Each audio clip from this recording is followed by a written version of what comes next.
Ceramah Ustadz Adriyandi Muharista atau Ustadz Rian malam ke-19 dengan judul Orang-orang yang Dirindukan Surga. Ya Rasulullah, salam salamun alaik. Ya Rafi'a syari wa saya mohon maaf bila taufiq wal hidayah wa ridha wal inayah. Wassalamualaikum warahmatullahi wabarakatuh.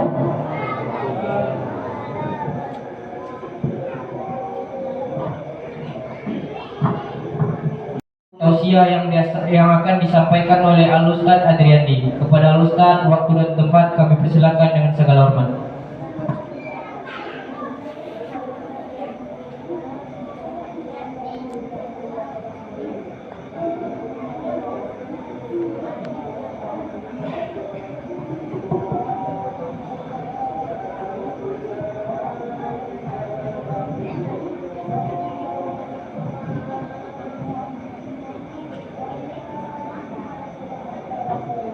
Bismillahirrahmanirrahim.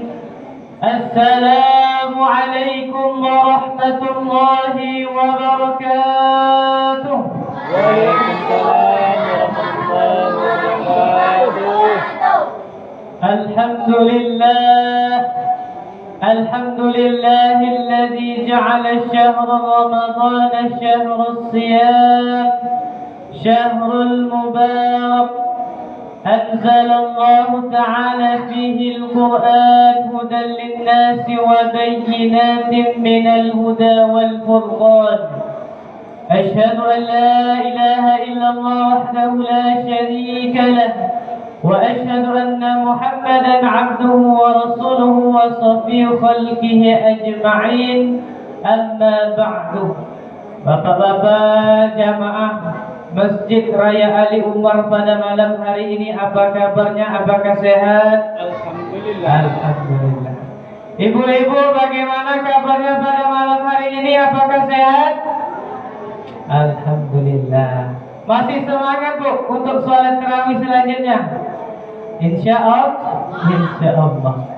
Yang sama-sama kita hormati dan yang kita muliakan pengurus Masjid Raya Ali Umar, ketua masjid, para imam, para khatib, para muazzin, bapak-bapak, ibu-ibu yang hadir pada malam hari ini, semoga kita diberkahi oleh Allah Subhanahu wa taala. Amin. Amin ya rabbal alamin. Bersyukur kita kepada Allah Subhanahu wa taala dengan mengucapkan alhamdulillahi rabbil alamin. Bersalawat kita kepada Rasul sallallahu alaihi wasallam. Allahumma salli ala sayyidina Muhammad wa ala ali sayyidina Muhammad. Assalamu alayka ya Rasulullah. Assalamu alayka ya Habibullah. Bapak-bapak, ibu-ibu yang dimuliakan oleh Allah Subhanahu wa taala, di dalam sebuah riwayat yang diriwayatkan oleh Imam Abu Daud dan At-Tirmizi dari seorang sahabat yang bernama Ibnu Abbas. Apa kata Rasul sallallahu alaihi wasallam? Al-jannatu mushtaqatun ila arba'ina farid. Sesungguhnya kata Rasul sallallahu alaihi wasallam, surga itu merindukan 4 golongan manusia. Surga itu merindukan 4 macam orang-orang. Siapakah yang dirindukannya? Itulah yang kita bahas pada malam hari yang berbahagia ini. Ibu-ibu, kira-kira misalnya dirindukan oleh bapak-bapak bahagia atau tidak, Bu? Tak nyaut ibu-ibu. Bapak bahagia. Kira-kira bahagia, Bu? Insya Allah tuh, Bu. Bapak-bapak gimana, Pak? Kalau dapat kabar dari istrinya misalnya pergi jauh, dibilang ke si ibu-ibu, nelpon ibu-ibu, Bang, adik rindu sama abang, kira-kira bahagia atau tidak, Pak? Bahagia. Misalnya anak-anak kita pergi ke pesantren, pergi ke Jawa sana, kita didapati kabarnya. Apa kata anak kita? Wahai ibu, wahai bapak, sesungguhnya saya rindu kepada kalian. Oh, tentu dalam hati kita ini penuh dengan kebahagiaan. Itu baru dirindukan oleh makhluk Allah. Lalu bagaimanakah kira-kiranya kalau kita dirindukan oleh yang setiap hari kita pinta, kita dirindukan oleh setiap hari yang kita harapkan apa? Kita dirindukan surga. Kira-kira ibu-ibu kalau surga yang merindukannya bahagia atau tidak, Bu? Bahagia, Bu? Insya Allah. Bapak-bapak, ibu-ibu yang dimuliakan oleh Allah, bagaimanakah orang yang dirindukan surga itu? Yang pertama kata Rasul sallallahu alaihi wasallam, orang yang dirindukan surga yang pertama ialah talil Quran, orang yang selalu membaca Al-Quran. Setiap hari dia basahi lidahnya dengan membaca Al-Quran. Al-Quran ini luar biasa. Jangankan kita membaca satu surat, jangankan kita membaca satu ayat, satu huruf saja kita baca Al-Quran itu, maka kita mendapatkan 10 kebaikan. Apa kata Rasul sallallahu alaihi wasallam? La aqulu alif lam mim harfun, walakin alif harfun, lam harfun, mim harfun, wa kullu harfin 'ashra amsalha. Saya tidak mengatakan, kata Rasulullah, alif lam mim itu satu huruf, akan tetapi alif satu huruf, lam satu huruf, mim satu huruf. Berarti tatkala kita membaca alif lam mim saja, berarti kita sudah mendapatkan 30 kebaikan. Dan bulan Ramadan ini berlipat-lipat ganda. Bahkan disebutkan berapa? 70 kali lipat kebaikan kita digandakan oleh Allah Subhanahu wa ta'ala. Begitulah luar biasanya orang yang selalu membaca Al-Quran, orang yang selalu dekat dengan Al-Quran. Bahkan kata Rasul sallallahu alaihi wasallam, inna lillahi ahlun fid dunya. Kata Rasulullah, sesungguhnya Allah itu ada keluarganya di dunia. Maka sahabat berheran, bagaimana mungkin Allah ada keluarganya di dunia ya Rasulullah? Apa kata Rasul sallallahu alaihi wasallam? Inna ahlullah fid dunya hum ahlul Quran. Keluarga Allah di dunia adalah mereka yang ahli Al-Quran. Kira-kira kita kalau misalnya menjadi keluarga presiden, hidup kita tenang atau tidak, Pak? Pasti senang, Pak? Oh, mau acara ini mudah, mau dapat ini mudah. Kenapa? Karena kita dekat dengan presiden, karena kita keluarga presiden misalnya. Oh, lalu bagaimanakah kiranya kalau kita menjadi keluarga Allah yang memiliki langit, memiliki bumi, seluruh alam ini? Tentu apapun yang kita minta akan mudah. Bagaimana agar kita menjadi keluarga Allah? Bagaimana kita dekat dengan Allah? Perbanyak membaca Al-Quran. Berbanyak kita dekat dengan Al-Quran.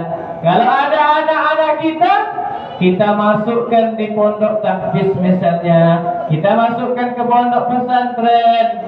Kenapa? Karena anak-anak yang ahli Al-Quran inilah nanti yang mengalir kepada ibu-ibu tatkala ibu-ibu meninggal. Ibu-ibu punya kebun banyak, kebun luas, semuanya ditinggalkan nantinya tatkala meninggal.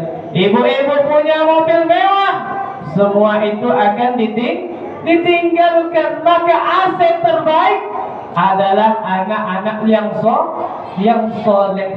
Salah satu yang menolong kita adalah doa anak-anak yang soleh. Bapak-bapak, ibu-ibu yang dimuliakan oleh Allah Subhanahu wa taala, itu yang pertama, orang yang dirindukan oleh surga. Dia selalu membaca Al-Quran. Yang kedua apa? Wahafidhil lisan. Dia membaca Al-Quran, dia juga menjaga lisannya. Salah satu yang banyak membuat dosa manusia itu adalah lisan kita. Betul atau tidak, Pak? Salah satu yang paling banyak melakukan dosa, yang membuat sakit hati tetangga kita, keluar dari lisan kita. Nampak keluarga kita mendapatkan kebahagiaan, keluar kata-kata yang tak baik. Makanya kata Rasul sallallahu alaihi wasallam, al-muslimu man salimal muslimuna min lisanihi wa yadihi. Orang muslim itu adalah mereka yang aman orang lain daripada lisannya dan daripada tangannya. Lalu ada juga yang sahabat berkata kepada Rasul sallallahu alaihi wasallam, "Ya Rasulullah, inna fulanan," sesungguhnya ada orang, katanya, malam hari sering dia salat malam, siang hari dia berpuasa, tapi sakit hati tetangganya karena lisannya. Lalu apa kata Rasulullah? Innahu finnar, dia masuk ke dalam neraka. Na'udzubillahi min zalik. Makanya Ramadan ini adalah tempat terbaik kita untuk menjaga lisan kita, untuk menjaga lidah kita. Makanya orang yang berpuasa itu tak hanya menjaga dari haus, dari makan, tetapi dia menjaga daripada hal-hal yang buruk, yang mencelakai orang lain, yang menyakiti hati orang lain. Kemudian itu yang kedua, orang-orang yang dirindukan oleh surga. Yang ketiga apa? Wa mut'imil ji'an, dia memberi makan orang-orang yang membutuhkan. Di bulan Ramadan ini jangankan kita bersedekah banyak, bersedekah bukaan puasa saja, dia mendapatkan pahala sebagaimana orang itu berpuasa luar biasa. Makanya ibu-ibu jangan sampai tak banyak bersedekah. As-sadaqatu tudfa'ul bala wa tutawwilul umur, kata Rasulullah. Sedekah itu dapat menolak bala dan memanjangkan umur. Apa buktinya? Pernah suatu ketika di zaman Malik bin Dinar, seseorang itu suatu kampung, suatu desa mengalami pancaklik, mengalami hidup susah pada saat itu. Tanaman tak tumbuh lagi, hujan tak turun, ternak-ternak mati. Maka orang pada saat itu bermusyawarah, salat istisqa mereka, salat minta hujan. Berkumpullah orang sekampung pada saat itu, berdoa, belum turun hujan, berdoa lagi, tak juga turun hujan. Tiba-tiba datang anak muda, berdoa, dia sekali berdoa, langsung turun hujan pada desa itu, langsung turun hujan pada kampung itu. Maka orang-orang kampung itu heran, kenapa anak muda ini doanya mustajab, cepat terkabul, apakah dia malaikat? Ditanyakan, apakah kamu malaikat? Ternyata dia tidak, dia manusia biasa. Akan tetapi apa kata dia? Saya sebelum berdoa ke sini, saya sebelum sholat istisqa ke sini, saya bertemu dengan orang tua, katanya, dan saya mempunyai satu roti, dan satu roti itu saya sedekahkan kepada orang tua tersebut.